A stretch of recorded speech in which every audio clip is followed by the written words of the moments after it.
दोस्तों नमस्कार। दोस्तों आज की इस वीडियो में बात करेंगे, अगर आप एक SBI CSP लेना चाहते हैं तो किस तरीके से जो है आप एक SBI CSP ले सकते हैं। भाई साहब, मैंने पहले भी बहुत सारे वीडियो डाले हैं कि आप एक SBI CSP कैसे ले सकते हैं, तो काफ़ी अच्छा रेस्पॉन्स मिला था मुझे उन वीडियोज़ पे। मैंने भाई साहब आप लोगों को SBI CSP ऑपरेटर के मुँह से सारी बातें बतवाई थी कि CSP कैसे मिलता है, क्या सर्विसें मिलती हैं, कितना कमीशन मिलता है, मैंने सब कुछ आप लोगों को बताया था। ठीक है, तो आज की इस वीडियो में भी मैं विस्तार से आपको बताऊंगा कि कैसे जो आप एक SBI CSP ले सकते हैं, कितना कमीशन होता है, क्या क्या काम मिलता है इसमें भाई, और क्या इसमें टारगेट होता है फिर नहीं होता है। ठीक है, जो है बिल्कुल लास्ट तक वॉच करके जरूर जाना। आज की इस वीडियो में आपको बताने वाले हैं कैसे जो आप एक SBI का CSP ले सकते हैं। भाई साहब, सबसे पहले बात ये करेंगे, अगर आप एक SBI का CSP लेना चाहते हो तो आपकी क्वालिफिकेशन जो है कम से कम जो है 12th होनी चाहिए, यानी कि इंटर होनी चाहिए। ठीक है, आप 12वीं पास होनी चाहिए, कम से कम जो 12वीं पास तो होना ही चाहिए आपको। ठीक है, अगर आप 12वीं पास नहीं हो तो आप SBI CSP तो छोड़ो, किसी भी बैंक की CSP नहीं ले सकते हो। ठीक है, तो पहले तो हम बात करेंगे कि SBI CSP में डॉक्यूमेंट क्या क्या लगेंगे।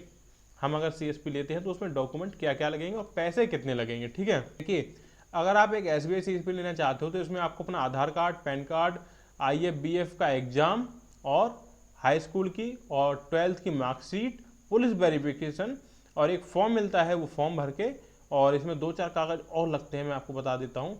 जैसे कि आपका IFBF एग्जाम हो गया, पुलिस वेरिफिकेशन हो गया, हाई स्कूल इंटर की मार्कशीट हो गई, आधार कार्ड हो गया, पैन कार्ड हो गया, और हाँ, पासपोर्ट साइज फोटो भी लगता है आपका यहाँ पर। ठीक है, वो सब कुछ लगेगा। और ब्रांच जो है कम से कम आपके यहाँ से कम 15 किलोमीटर की रेंज में होनी चाहिए। ठीक है, अगर 15 किलोमीटर की रेंज में आपकी ब्रांच है तो आसानी से कोड हो जाता है, कोई दिक्कत नहीं आती है।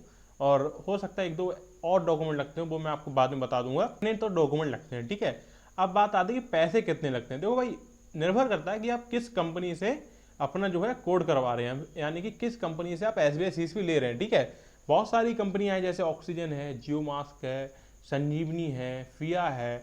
अब हमारा जो CSP है वो ऑक्सीजन कंपनी से है। ऑक्सीजन कंपनी जो है फाइल के साथ में 10,000 रुपये लेती है। ठीक है, मैंने भी 10,000 रुपये दिए थे।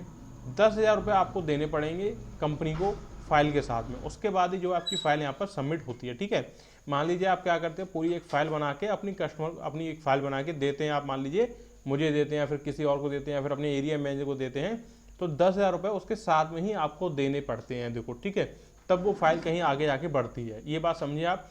आपको CSP अप्लाई करना है तो उसका जो गूगल फॉर्म आपको एक मिल रहा होगा डिस्क्रिप्शन में, उसको जाके आप भर दो, वहाँ पे जो क्वेश्चन पूछे उनके आंसर दे दो, आपसे जो है डायरेक्ट कांटेक्ट कर लिया जाएगा। ठीक है, अब बात ये आती है कि हम CSP को अप्लाई कैसे करें। देखो, हर डिस्ट्रिक्ट का जो है अपना एक एरिया मैनेजर होता है। जैसे ऑक्सीजन कंपनी है तो हो सकता है आपके यहाँ उनका एरिया मैनेजर दूसरा हो। सबसे पहले क्या करना है, आपको अपनी ब्रांच डिसाइड करनी है कि हमको किस ब्रांच में जाके अपना CSP लेना है। ठीक है, उस ब्रांच के मैनेजर से पूछ लें कि हमारा जो है एरिया मैनेजर कौन है, या फिर इस कंपनी का एरिया मैनेजर कौन है, मुझे जो है SBI का CSP चाहिए। पहली बात तो ये कि ब्रांच मैनेजर कभी मना नहीं करेगा कि हम आपको SBI CSP नहीं देंगे। बहुत से वो क्वेश्चन भी कर सकते हैं, आप उनके क्वेश्चन के आंसर दे देना। और बहुत से ब्रांच मैनेजर ऐसे होते हैं जो डायरेक्ट मना भी कर देते हैं कि हम SBI CSP आपको नहीं देंगे। ठीक है, लेकिन घबराने की कोई बात नहीं है, पहले आप एक बार अपने एरिया मैनेजर से भी बात करके देख लें, हो सकता है वो उनसे बात करें तो कन्विंस हो जाए, कोई दिक्कत नहीं होती। ठीक है, उसके बाद जो आप फाइल को आगे बढ़ाएंगे। ठीक है, अब बात ये आती है कि SBI CSP में सर्विसें क्या क्या देखने को मिलती हैं। देखो, SBI CSP में आपको टोटल सारी सर्विसेज देखने को मिल जाती हैं। जो सर्विस आपको बैंक देगी ना, वही सारी सर्विस आप अपने SBI CSP से कस्टमर को भी दे सकते हैं। ठीक है, आपको account opening, ATM card apply, chequebook apply, KYC कर सकते हैं, NPCI कर सकते हैं, APS मिल जाता है, APS मिनी स्टेटमेंट मिल जाता है, APS विड्रॉल मिल जाता है, APS बैलेंस इंक्वायरी मिल जाती है, कैश विड्रॉल मिल जाता है, मूव टू बैंक मिल जाता है। मतलब ऐसी बहुत सी जो है योजनाएं हैं जो कि आपको SBI CSP में देखने को मिलती हैं।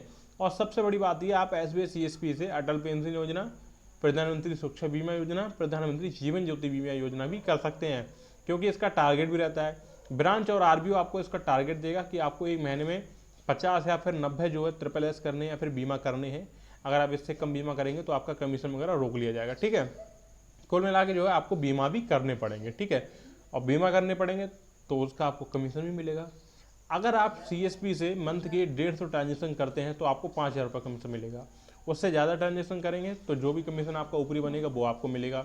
यहाँ पर आपको अकाउंट ओपनिंग का भी जो है कमीशन मिलता है, मतलब हर चीज़ का आपको यहाँ पर कमीशन मिलता है। ठीक है, इस वजह से आप SBI CSP ले सकते हैं। ठीक है, मैंने आपको बता दिया डॉक्यूमेंट क्या क्या लगे, सब कुछ मैंने बता दिया है। आपके यहाँ के एरिया मैनेजर कौन है आपकी कंपनी के, मैं वो भी बता दूंगा, कोई दिक्कत नहीं है। आप फॉर्म भर दीजिए, आके आपसे डायरेक्ट संपर्क कर लिया जाएगा, कोई दिक्कत आपको नहीं। ठीक है, एक बात अच्छे समझ ले, जब आप डॉक्यूमेंट अपनी देंगे, यानी कि जब फाइल आप देंगे, मतलब मैं नहीं कह रहा हूँ मुझे फाइल दो, जो भी आपके एरिया मैनेजर हैं उनको भी फाइल देनी है, और अपने ब्रांच से भी कंफर्म कर लेना कि मैं CSP लेना चाहता हूँ, मुझे CSP चाहिए। ठीक है, अब बात ये आती है कि आगे का प्रोसीजर इसमें क्या है। देखिए, जो भी प्रोसीजर है, जो भी ब्रांच मैनेजर आपके होंगे वो आपके यहाँ आएंगे, आपका लोकेशन विजिट करेंगे, आपकी शॉप विजिट करेंगे, सब कुछ सही होता है, काम आगे बढ़ जाएगा। फिर आपके पास जो है एक ट्रेनिंग कॉल आती है दिल्ली LHA से, आपको ट्रेनिंग कराई जाएगी कि आपको कैसे काम करना है इसमें। ठीक है, वो ट्रेनिंग आपको अपनी कंप्लीट करनी है। IABF एग्जाम इसमें आपको देना ही देना पड़ेगा। उसके बाद जो है आपका एक सिस्टम होता है, वो पूरा मैप कर दिया जाता है बैंक के द्वारा। पूरा सिस्टम एक लैपटॉप मैप हो जाएगा, जिसमें जो आपका कियोस्क चलेगा, यानी कि CSP ID चलेगी उसमें। ठीक है, और मोफो L1 की डिवाइस चलेगी आपके यहाँ पर, जिसमें आप APS अकाउंट ओपनिंग सब कुछ कर सकते हैं, और KYC फॉर्म भी निकाल सकते हैं। मतलब कि सारे काम जो आप यहाँ पर कर सकते हो सकता है शायद कुछ ही कम क्वेश्चन ऐसे हों जिसमें रह गए हों, जिसके मैंने आंसर ना दिए हों। अगर कोई क्वेश्चन रह रहा है तो आप मेरे से कमेंट सेक्शन में जाके पूछ सकते हैं, हम वहाँ पर जो है आपका रिप्लाई दे देंगे, कोई दिक्कत वाली बात नहीं है। तो कोई भी क्वेश्चन रह रहा है आप मुझसे कमेंट सेक्शन में जाके पूछ सकते हैं। ठीक है, अब गूगल फॉर्म भर देना है वहाँ से, तो जो भी रेस्पॉन्स होगा आपको मिल जाएगा। और जिसको भी जो है अब मुझसे भाई साहब पर्सनल में बात करनी है, कि मैं आपको वीडियो कॉल पे फेस टू फेस कोई बात बता सकूं, या फिर आप मुझसे फेस टू फेस बात कर सकें, तो भाई साहब नीचे एक डिस्क्रिप्शन में आपको एक लिंक मिल रहा होगा फैन कॉल नाम का। आप उस लिंक पे क्लिक करें, फैन कॉल को डाउनलोड करें, वहाँ से अपना स्लॉट बुक करें। मैं खुद आपको पर्सनल वीडियो कॉल करूँगा, आपकी जो भी परेशानी होगी वो परेशानी में हल करूँगा। ठीक है, फटाक से जाओ, फैन कॉल को डाउनलोड करो, स्लॉट बुक करो अपना, केवल 15 लोगों का भी स्लॉट है। कोई भी क्वेश्चन है आप मुझसे वहाँ पे पूछ सकते हो। मैं मिलता हूँ आपसे दूसरी वीडियो में, तब तक take care and thanks for watching.